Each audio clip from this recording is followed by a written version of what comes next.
All right, driver. Let's go to the... Oh, excuse me a moment. Say, mister. Hey, Yeah, what's the trouble? no trouble. My name's Arthur Butler. I like to make things easy for people. Huh? I got a date with a fella named Jess Stevens. What? I'm supposed to meet him at Mike Warren's apartment at the Belmore. What's that supposed to mean to me? Well, it should mean something. You've been trailing me ever since Friday, and seeing as how I'm only going to be in town another few hours, I wouldn't want to lose you now. So long. All right, driver, let's go.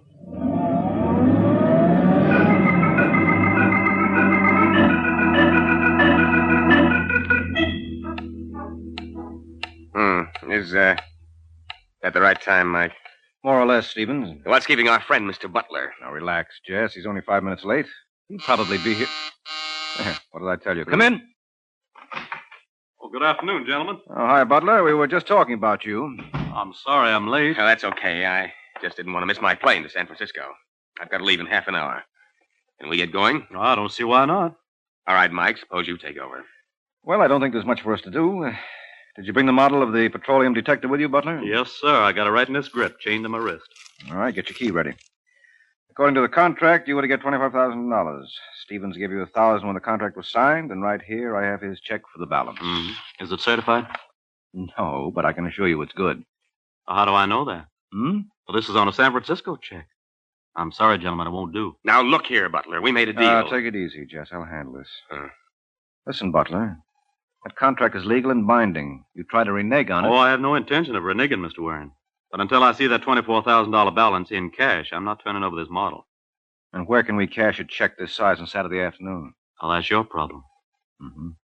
All I can say, Butler, is that you picked an awfully queer time to turn suspicious. Maybe I did, but you can't blame me. I don't know you people too well. And, well, meaning no offense, sir, but what guarantee have I that Mr. Stevens isn't trying to flim-flam me? Why, you... Now, Jess, easy. What do you mean, Butler? Just what I said. If everything's on the up and up about this deal, why is Mr. Stevens in such a hurry to leave New York? And why has he had me followed? Followed? Have you had a tail on him, Jess? Does it help me, Mike? The guy's crazy. You must be imagining things, Butler. Don't tell me that. I've seen the same gentleman too often. Yesterday, he posed as a bill collector. This morning, he was a telephone repairman. What did he look like? Oh, he's a heavy-set lad. Must weigh about 210 pounds.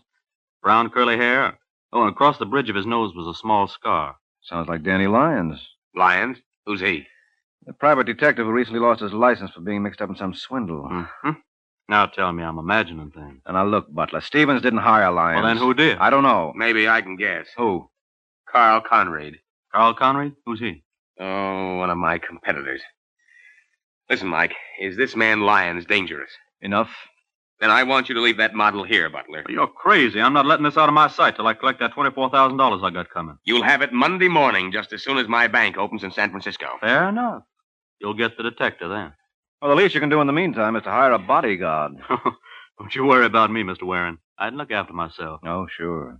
Last man I heard say that was guest of honor at an autopsy last week. All right, Butler, we'll supply the bodyguard.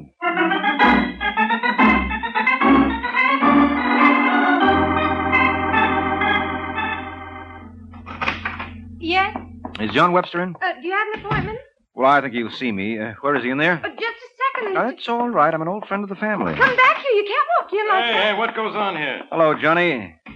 Mike Waring. I tried to stop him, Mr. Webster, but That's he wouldn't... okay, Pat. This is the Falcon. We used to play hooky together. Oh, I'm sorry. I didn't know. How could you? Sit down, Mike. Thanks. Haven't seen you in months. How's it going, Johnny? Oh, couldn't be better. Right, Pat? Oh, yes. Everybody seems to want to hire Mr. Webster. Mm-hmm. Well, what about the... Oh, the furniture?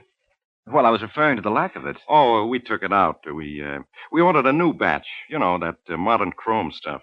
Pat thinks it's kind of flashy for a private dick's office, but I didn't. What do you say, Mike? Well, I say I'm awfully glad to hear you're doing so well. Yeah. I'm working on a case now that's a humdinger. $5,000 fee. Well, I guess I'll have to find myself another boy. Oh, what do you mean? Oh, I had a little routine bodyguarding job, but I could see you wouldn't be interested. Whoa. Sit down, huh? No, I really got to go, Johnny. Not until I get that job. But this would only last 48 hours and pay $20 a day. That's 40 more than Pat and I saw all week. Oh? I was bluffing, Mike. I haven't had a case in months. Do I get yours? Sure, Johnny. Thanks. What's the story? Well, there's a man named Arthur Butler staying at the Belvedere. He'll give you all the dope. He the boy you want me to keep an eye on? Mm-hmm. You're not to let him out of your sight for a minute. He's got an oil detector gadget on him that's worth a fortune. You expecting me? Yeah, but I better call him and tell him you're on your way over. Oh, Mike. Huh? It don't work. The phone company and me are feuding. You mean they're sore because you don't pay your bills? Ain't that ridiculous? Oh. Okay, Johnny, I'll phone him from outside. There's a booth in the lobby. Yeah, I'll see you. So long, Pat. Been nice knowing you. Thank you. Well, baby, what do you think? I don't like it, Johnny. Why? Don't ask me. I just don't like it. Don't be silly, Pat. I got a hunch this is where our luck starts to change. On a $40 case? Guys have made fortunes in this racket starting with less. I wonder how much that gadget this Butler character owns is worth.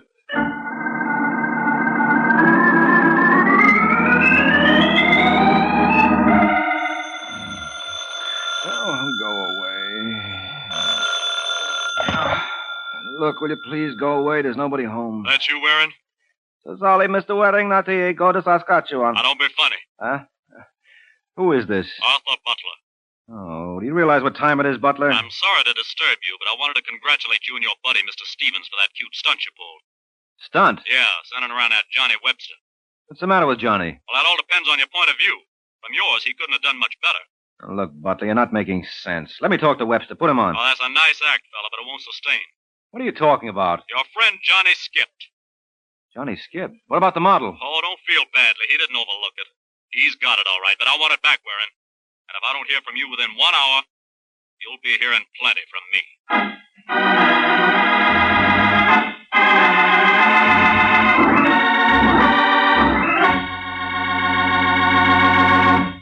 This is Ed Hurley again, friends.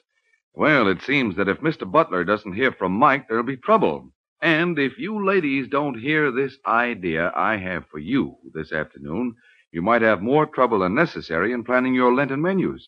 So let me tell you how you can melt Kraft's famous pasteurized processed cheese food, Velveeta, for a golden, smooth cheese sauce that's perfect with vegetable plates or seafood or rice or just over toast for a grand Lenten main dish. And this sauce is so easy to make. You just melt a half pound of Velveeta in the top of your double boiler. You don't need to cut it up because Velveeta melts so easily and smoothly without any lumps at all. Then stir in a quarter cup of milk, season, and there it is. A cheese sauce that's simply delicious with a grand, rich, yet mild cheddar cheese flavor. And you know this wonderful Velveeta sauce will add extra nourishment to your meal because Velveeta is so rich in important food values from milk. And it's as digestible as milk itself. So it's perfect for all the family, the youngsters and Grandma, too. Make Velveeta your handy helper, Mother. Melt it for fine, hot dishes. Slice it thick for hearty sandwiches and between-meal snacks. Get a 2-pound loaf tomorrow and enjoy America's favorite pasteurized processed cheese food, the one and only Velveeta, made by Kraft.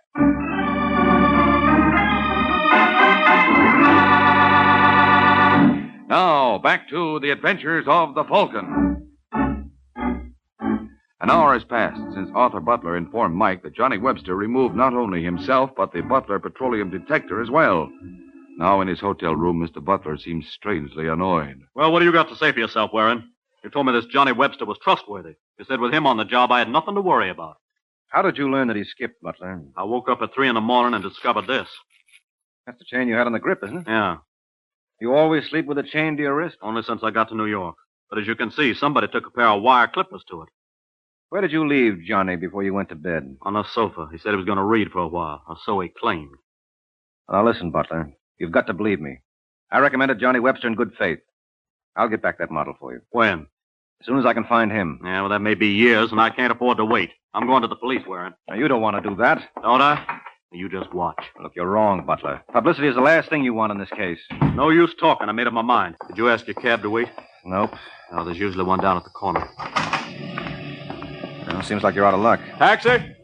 Hey, taxi! Hey, wait a minute, Butler. I said you're not going to talk me out of this. No. Look over there. Look over where? That Chevy parked across the street. Well, what about it? That's Johnny Webster's heap. What? I'm sure of it. If I remember correctly, the rear right fender was off. If this is some kind of a gag, Warren... Well, what would be the point? Hey, what did I tell you? This is Johnny's car, all right. Now, why do you suppose he left it here? Maybe he ran out of gas. No. What Johnny ran out of was luck. Look behind the front seat. What do you mean? Oh, That's right. He's dead. And judging by that knife on his back, it wasn't due to an overdose of sleeping pills.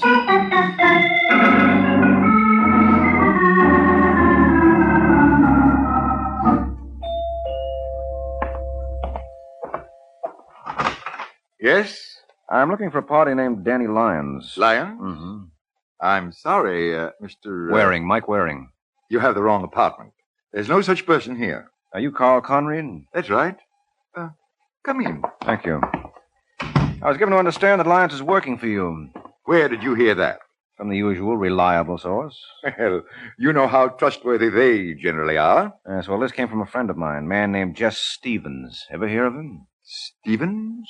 I don't believe I have. He's in the oil business, too. Though not on the scale that you people are. Oh, of course. He prospects for oil on his own. What we call a wildcatter. Uh-huh. And Mr. Stevens led you to believe that this Lyons chap was in my employ? That's right. Doing what? Trying to get hold of the Butler petroleum detective. Believe me, Mr. Waring, I've been in this business 35 years, and I never heard of that. Just what is that contraption supposed to do? Take a lot of the guesswork out of locating new oil fields. It must be extremely valuable. Yes, must be. Someone knifed a private detective named Johnny Webster to get it last night. Surely, Mr. Waring, you don't think... Yes, I do.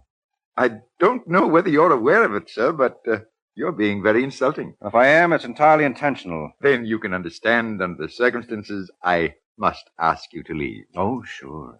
But I'll be back. You needn't bother, Mr. Waring. First of all, I don't believe any such object as the Butler petroleum detector exists. Well, that's your privilege.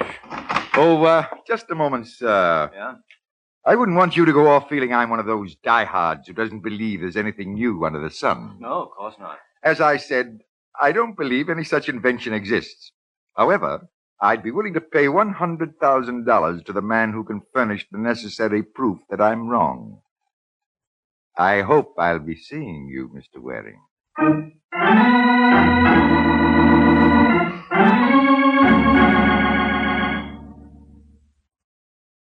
Where do we go from here, Mr. Waring, or don't you know? Well, I'm convinced that Conrad was lying to me, Pat. But I'm sure he doesn't have the Butler detector yet. He practically offered me $100,000 to turn it over. On the other hand, I'd swear it came as no surprise to him that your boss was murdered. Well, it came as no surprise to me either. I told Johnny I didn't want him to get mixed up in this. Why? Isn't that obvious? No, who could foresee that Johnny would be hurt? This was a routine job. As a secretary, you ought to know that. I only know he's dead. Kind of went for the guy, didn't you? What do you think? I think if I never accomplish another thing, I'm going to find his killer. Now, who knew that Johnny got the job to nurse Butler along? No one. You sure there wasn't a leak? I'm positive. Johnny left this office a couple of minutes after you did. Did you tell anyone? Did I tell anyone? Inadvertently or otherwise. You've got your nerve. Well, I'm sorry, Pat, but I can't afford to overlook any possibilities. How long had you worked for him? That's none of your business. And he couldn't have been paying you very much. If my memory serves me right, he said this was the first case he'd had in months. You think you can browbeat me because I'm a woman. I notice you haven't tried it with Danny Lyons. I haven't been able to locate Mr. Lyons yet. Well, what about your friend Jess Stevens? What about him? Well, it seems to me if you're going to ask personal questions, he ought to take his turn in answering them. How well do you know him? Well enough. I was in the army with him. So what does that prove? Just because a man wears a uniform, does that make him a solid citizen? Suppose Butler was right. About what? That check Stevens tried to give him for $24,000. Suppose it was rubber, and since Butler wouldn't accept it, Stevens knew that the only way he could get the model was to steal it. And Johnny caught him in the act. Got it all figured out, haven't you? Well, it makes as much sense as any theory I've heard you advance. Yes, it does. Even I'll have to admit it's worth looking into. I'll let you know how I make out.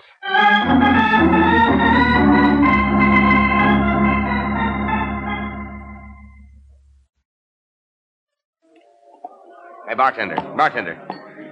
Let me have a bourbon and water. There you are, Jess. No. They told me at the desk I'd find you in the bar. Anything new, Mike? Well, yes, no. What do you say we squat, huh? Yeah. I've been doing a lot of legwork this morning. Okay. You want a drink? No, I'll sit this one out. Say, bartender, serve that drink over here, will you? Well, what's the story, Mike? How long do you think it'll be before we can locate that model? You seem more concerned about finding that than nabbing Webster's murderer. Okay, if you want an honest answer, yes. I want to get my hands on that detector. To me, that's all that counts. Well, let me tell you something, Jess. I don't care if I never see that miracle machine again. I'm only interested in one thing. I'll bet you are. You've been in touch with Conrad, haven't you? And what's that supposed to mean? Just what it sounded like. What'd they offer you? You accusing me of selling you out? All I know is you seem to have forgotten suddenly that you're supposed to be a friend of mine. Yeah, well, friendship works two ways, Jess. We have a mutual agreement. I can drop you just as you can cancel me out. Thanks for reminding me, Mike. I may have to do just that.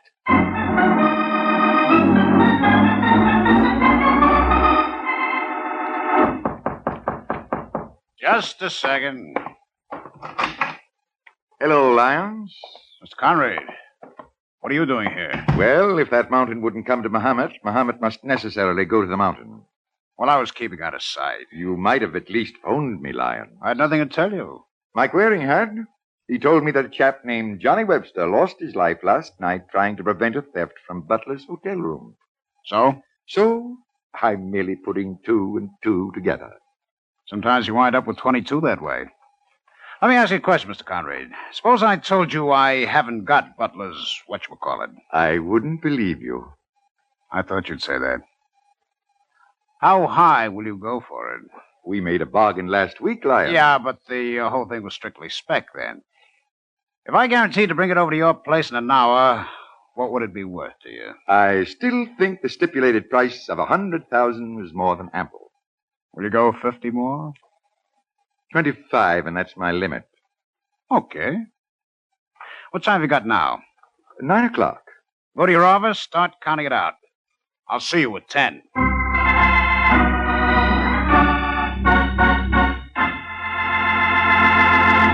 This is Ed Hurley again, friends. Sounds like Lyons and Conrad have made a bargain. And if you ladies would like to make a good bargain, get a 2-pound package of Kraft's famous pasteurized processed cheese food, Velveeta, from your grocer tomorrow. Because when you buy Velveeta, you're getting the finest quality cheese food your money can buy. Velveeta not only tastes good, but it's mighty good for you because it's rich in important food values from milk. And Velveeta is as digestible as milk itself. So it's a wonderfully handy helper anytime you need snacks or sandwiches or a hearty main dish. Get a 2-pound loaf of Velveeta tomorrow. It's the pasteurized processed cheese food of top quality. Made by Kraft.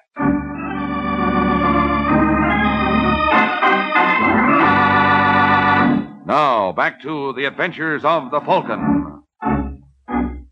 An hour has passed since Danny Lyons promised to deliver the Butler petroleum detector to Mr. Conrad.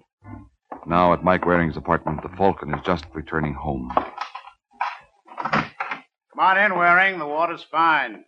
What are you doing in my apartment, Lyons? Don't ask so many questions. Just shut the door like a good boy. You mind pointing that gun elsewhere? Now, don't tell me it makes you nervous. Yes, very.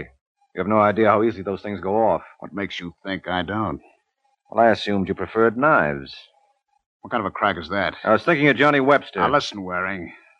Don't get me any more annoyed than I am now. I made an appointment for 10 o'clock, and it's 5 after already. That's too bad. Yeah, I phoned my party a couple of minutes ago, and he's getting real impatient. Well, don't let me keep you, fella. You won't. Where's the thingamajig? You mean the Butler petroleum detector? Yeah. I don't know, and what's more, I don't care. Well, I care plenty. So open up, Waring. Oh, careful, friend. I just had the suit pressed. Now, listen, I never liked you, and I wouldn't need much excuse to part your hair with this cannon, so let's not have any smart answers, you understand? Well, I just can't help it. I used to be a quiz kid. Let go. Come on, Lyons, drop it. I'll drop it, Waring, right where it does the most good.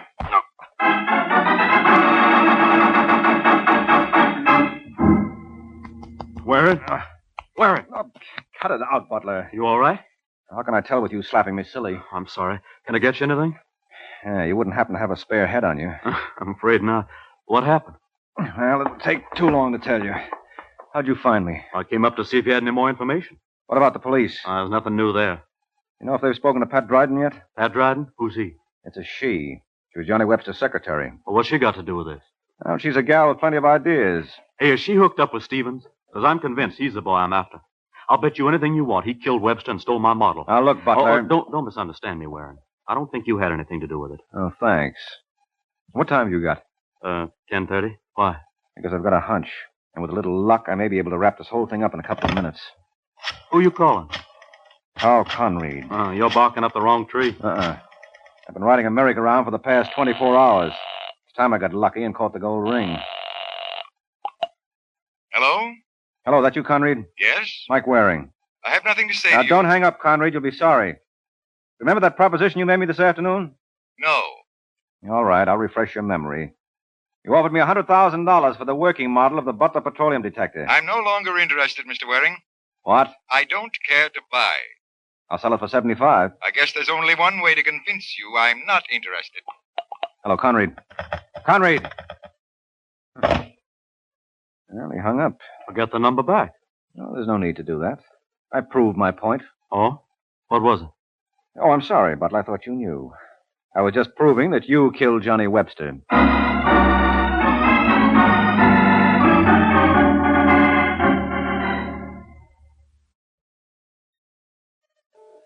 The one thing I can't decide, Mike, is just who owes whom an apology. I suppose we call the honors even, Jess. We both made mistakes. You sure you didn't make one in turning Arthur Butler over to the police? Oh, no, there's no question about that.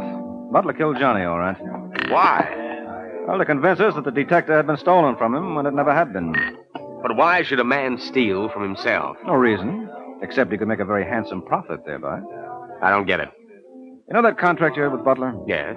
Well, after Butler signed it, Conrad offered him more for the model. But by then it was too late. Butler knew he couldn't break the contract with you because you've sued and collected every penny he had. You follow me? I think so. Is that why Butler refused to accept my check? Sure, he knew it was good. He just wanted to stall. And that's when he decided on this brilliant scheme of robbing himself. That was the only way he could weasel out of the contract. Now you've got it. The Butler petroleum detector was unique. If it was stolen, there was nothing you could do about it. You couldn't ask him to turn over the plans because none existed. I still don't see why he killed Johnny. Well, he had to. With Webster on the scene every minute of the time, Butler's story of the theft would never stand up. But this way, with Johnny dead, it looked even better. Yeah. But how did you learn the truth? At 10 o'clock tonight, Conrad was ready to buy the model from Lyons. Now, Lyons didn't have it. Otherwise, he wouldn't have come to my place. And he couldn't have gotten it from me because I never had it to begin with. So? So when I phoned Conrad just half an hour later, he was no longer interested in the model. Not at any price. Well, that convinced me that Conrad already had it. A man doesn't cool off like that. So the only one he could have bought it from was Butler. Once I hit on that, the rest was easy. I see. Yes, it's simple enough now. But we all should have realized it right at the beginning. Why? You don't know your detective stories. In practically all of them, it's always the butler who did it. Good night, Jet.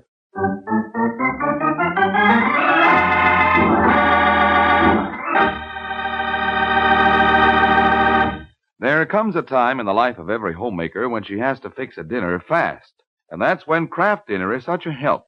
You see, in just 7 minutes cooking time, Kraft Dinner makes delicious macaroni and cheese. Wonderful, tender macaroni with fine cheese flavor all through, just like I said, in only 7 minutes cooking time. That's because every package of Kraft Dinner gives you a special quick-cooking macaroni and just the right amount of Kraft grated for that grand cheese flavor. So, tomorrow, get a couple of packages of Kraft Dinner.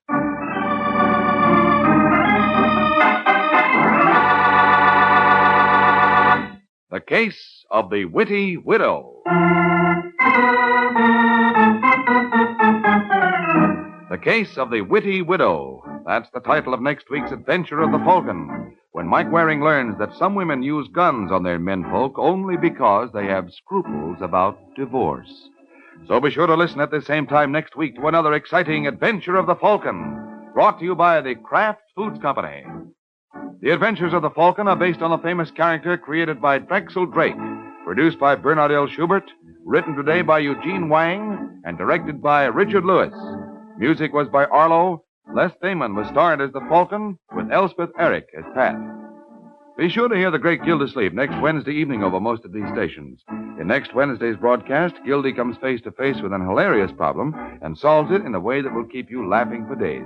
Remember the show, the time, and the place. The Great Gildersleeve, next Wednesday evening over most of these stations. Check your local newspaper for time of broadcast. This is Ed Hurley, he speaking, for the Kraft Foods Company.